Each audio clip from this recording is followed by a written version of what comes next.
ಓಂ ಶ್ರೀ ಗಣೇಶ ಶಾರದಾ ಗುರುಭ್ಯೋ ನಮಃ. ಹರಿ ಓಂ ನಮಃ ಶಿವಾಯ. ನಮಸ್ಕಾರ. ನಾನು ಶ್ರೀಮತಿ ಸುಗುಣ, ಜ್ಯೋತಿಷ್ಯ ವಿದ್ವಾನ್ ಆಚಾರ್ಯ.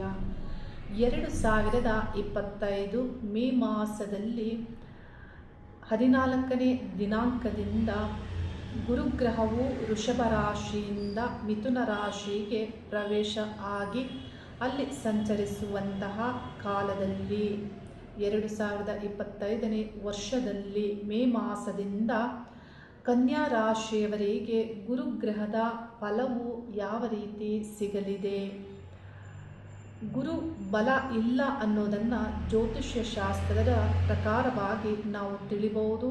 ಆದರೆ ಗುರುಗ್ರಹವು ಚತುರ್ಥ ಮತ್ತು ಸಪ್ತಮಾಧಿಪತಿಯಾಗಿ ಕೇಂದ್ರ ಸ್ಥಾನದಲ್ಲಿ ಗ್ರಹ ಸಂಚರಿಸೋದ್ರಿಂದ ಅಲ್ಲಿ ಕೆಲವು ವಿಷಯಗಳಿಗೆ ಶುಭವನ್ನು ನೀಡ್ತಾರೆ.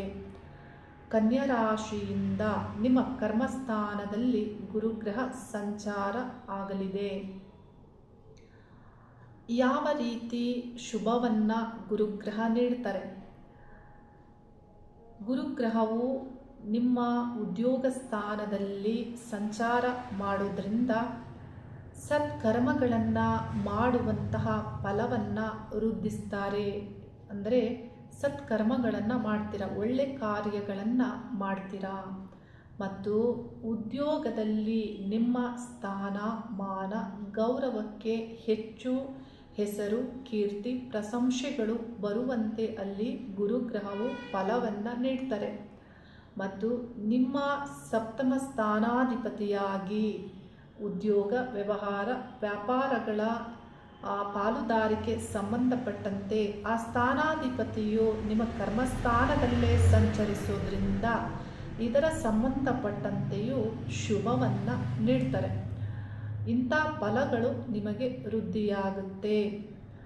ಅದೇ ರೀತಿ ಆ ಸ್ಥಾನದಿಂದ ಗುರುಗ್ರಹವು ನಿಮ್ಮ ಚತುರ್ಥ ಸ್ಥಾನವನ್ನು ಚತುರ್ಥಾಧಿಪತಿಯಾಗಿ ಚತುರ್ಥ ಸ್ಥಾನವನ್ನು ದೃಷ್ಟಿಸೋದ್ರಿಂದ ವ್ಯವಸಾಯವನ್ನು ಕನ್ಯಾ ರಾಶಿಯವರು ಯಾರಾದರೂ ಮಾಡುವವರಿದ್ದರೆ ಅವರಿಗೆ ಇಲ್ಲಿ ಒಳ್ಳೆಯ ಫಲವನ್ನು ಗುರುಗ್ರಹ ನೀಡ್ತಾರೆ.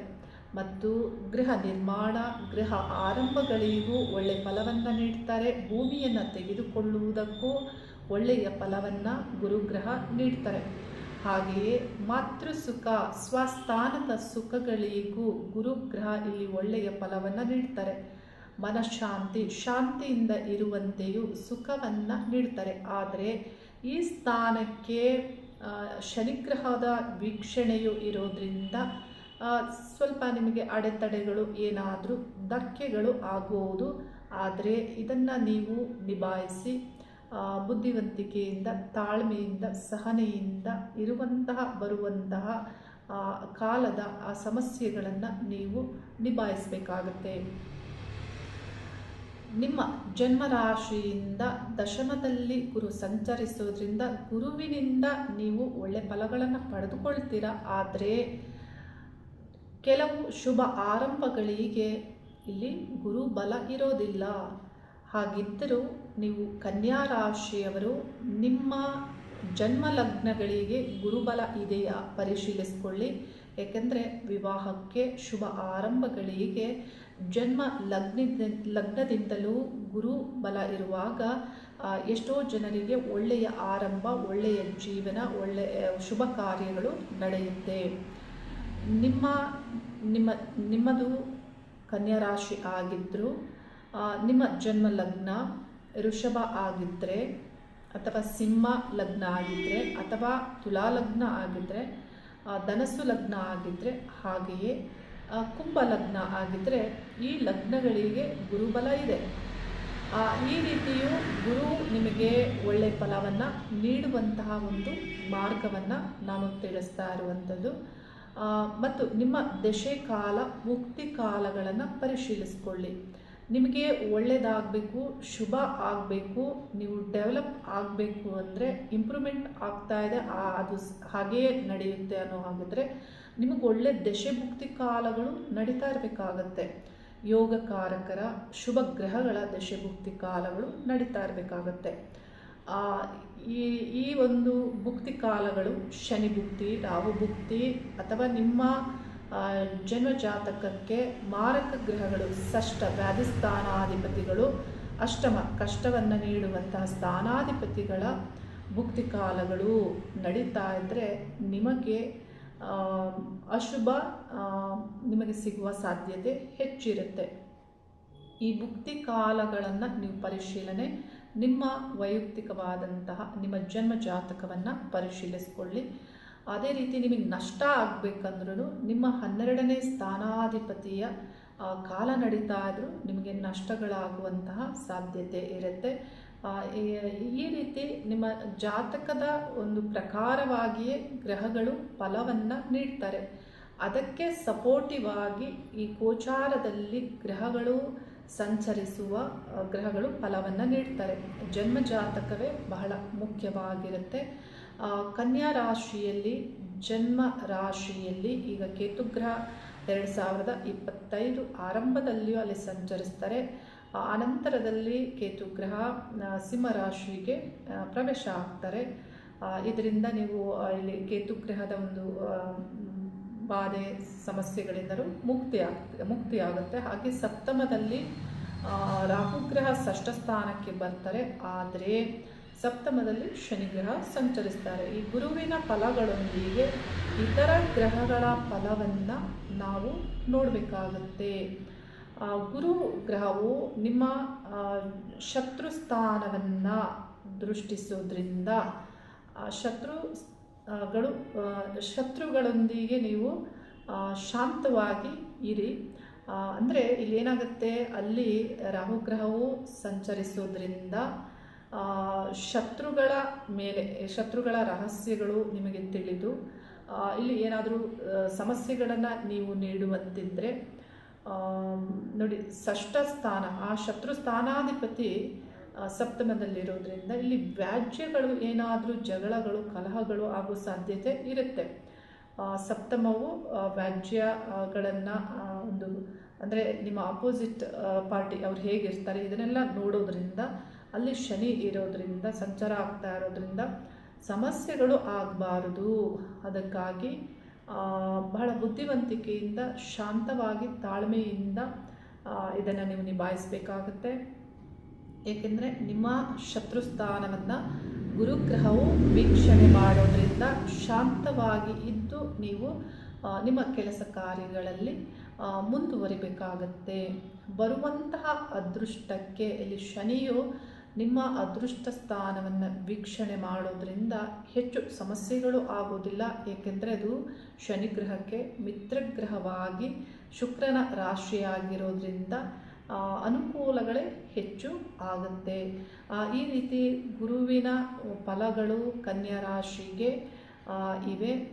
ಈ ಗುರು ನಿಮ್ಮ ಒಂದು ಧನದ ಸ್ಥಾನವನ್ನು, ಅಂದರೆ ಆರ್ಥಿಕವಾಗಿಯೂ ನಿಮಗೆ ಅನುಕೂಲಗಳನ್ನು ಮಾಡಿಕೊಡ್ತಾರೆ. ಧನಸ್ಥಾನವನ್ನು ಗುರುಗ್ರಹ ವೀಕ್ಷಣೆ ಮಾಡೋದ್ರಿಂದ ಧನಾಭಿವೃದ್ಧಿಯಾಗುತ್ತೆ. ಧನದ ಸಂಬಂಧಪಟ್ಟಂತಹ ಯಾವುದೇ ಒಂದು ಬರುವಿಕೆ ಇದ್ದರೂ ಅವುಗಳಿಗೂ ಇಲ್ಲಿ ಅನುಕೂಲ ಆಗುತ್ತೆ. ಪ್ರಯತ್ನವನ್ನು ಪಡ್ತೀರಾ, ಪ್ರಯತ್ನ ಪಡಿ, ಒಳ್ಳೆಯದು ಆಗುತ್ತೆ.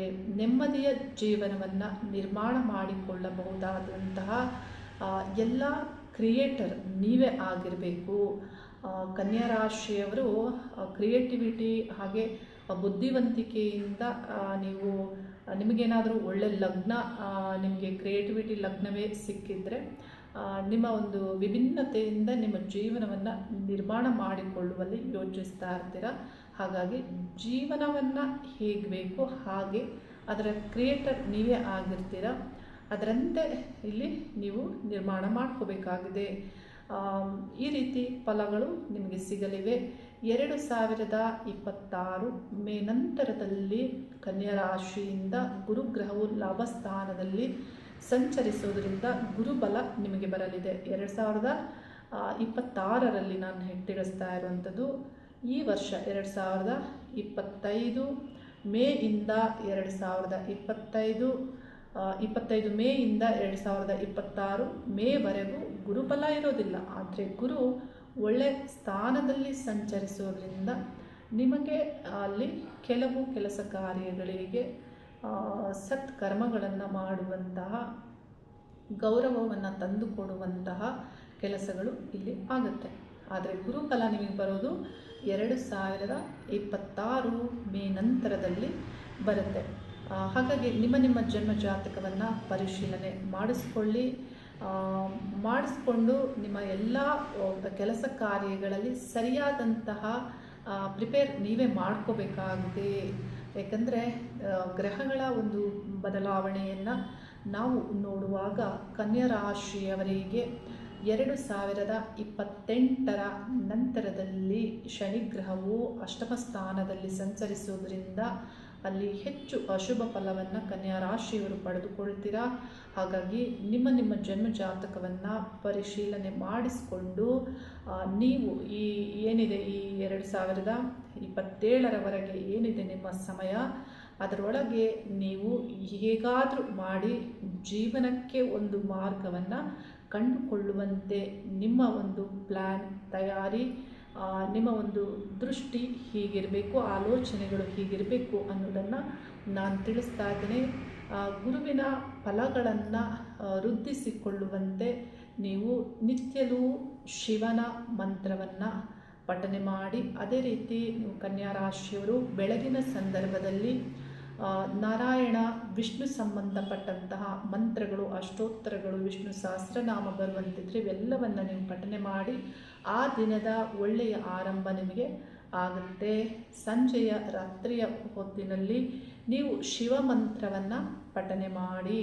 ಇಲ್ಲಿ ಶಿವ ಮತ್ತು ನಾರಾಯಣರ ರಕ್ಷೆ ಮತ್ತು ಪಾಲನೆ ಮಾಡುವವರ ಅನುಗ್ರಹವು ನಿಮಗೆ ಇರುವಾಗ ನಿಮ್ಮೆಲ್ಲ ಕೆಲಸ ಕಾರ್ಯಗಳಲ್ಲಿ ನಿಮಗೆ ಒಳ್ಳೆಯ ಫಲಗಳು ವೃದ್ಧಿ ಆಗುತ್ತೆ ಅನ್ನೋದನ್ನು ನಾನು ಕನ್ಯಾ ರಾಶಿಯವರಿಗೆ ತಿಳಿಸ್ತಾ ಇದ್ದೀನಿ. ಪ್ರತಿ ಕನ್ಯಾ ರಾಶಿಯವರಿಗೂ ಪ್ರತಿಯೊಬ್ಬರಿಗೂ ಶಿವನಾರಾಯಣರಲ್ಲಿ ಪ್ರಾರ್ಥನೆ ಮಾಡ್ತೇನೆ, ನಿಮ್ಮೆಲ್ಲ ಕೆಲಸ ಕಾರ್ಯಗಳು ಮತ್ತು ನೀವು ಪ್ರಯತ್ನಿಸಿರುವಂತಹ ಎಲ್ಲ ಶುಭ ಕಾರ್ಯಗಳಿಗೂ ಗುರುವಿನ ಅನುಗ್ರಹ ಇರಲಿ, ಪ್ರಕೃತಿಯ ಅನುಗ್ರಹ ಇರಲಿ, ಶಿವನಾರಾಯಣರು ಶುಭವನ್ನುಂಟು ಮಾಡಲಿ. ಹರಿ ಓಂ ನಮಃ ಶಿವಾಯ.